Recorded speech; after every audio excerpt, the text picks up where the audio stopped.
Tingnan ninyo, matter of record yan eh.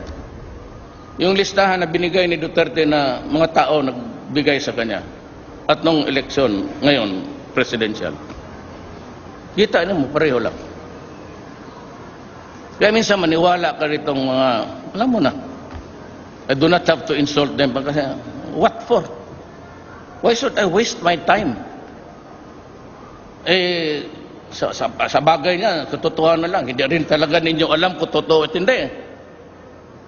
What yung corruption, yung gumano na ako sa ano, pati yung extrajudicial, lumabas lang yon mga 2 weeks before. Puro basura na Inquirer, ABS, ABN. Puro basura na ang...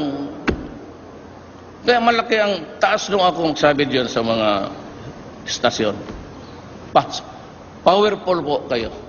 Kaya ninyong bilhin ang lahat. Pakisilip lang po. Kung anong masilip, ilabas ninyo.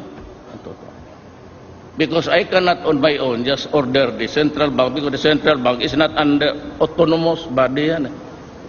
And it will destroy ang confidentiality ng... But you are free, lahat kayo. If you think that I'm lying, kaya sabi ko, as a public official, putang ina, bakit ako magsisinungaling? Di sabihin ko kung may, wala kayo problema. Pag sabi 200 billion, 300 lahat yan, or 400, 500. So, at makita ninyo yung trail ng pera, yung lahat ng bangko ko. Wala yung deposit, withdraw, deposit, withdraw. I would like to talk about yung ngayon ng asawa ko. She's a nurse. She started yung, kasi tinignan lang nila ng mga bugok. Yung bank account. You know, that galing sa hirap rin yan. 18 years ago, she started with a donut.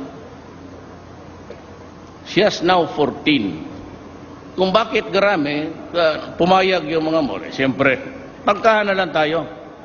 Asawa ng mayor eh. Magsabi, pwede ba akong magtinda dyan sa mall mo? Mr. Donut. Tapos pumasok, marunong eh, bright. She's a valedictorian. Bright talaga. Pumasok ng karne.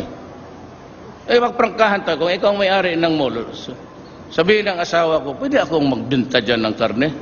Pagsabi ka, hindi.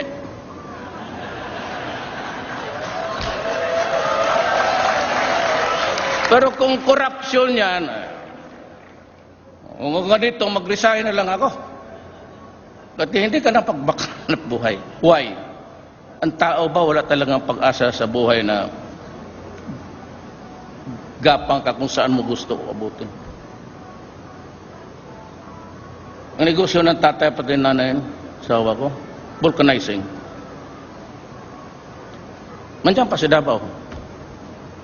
Tanongin niyo mga taga Davao.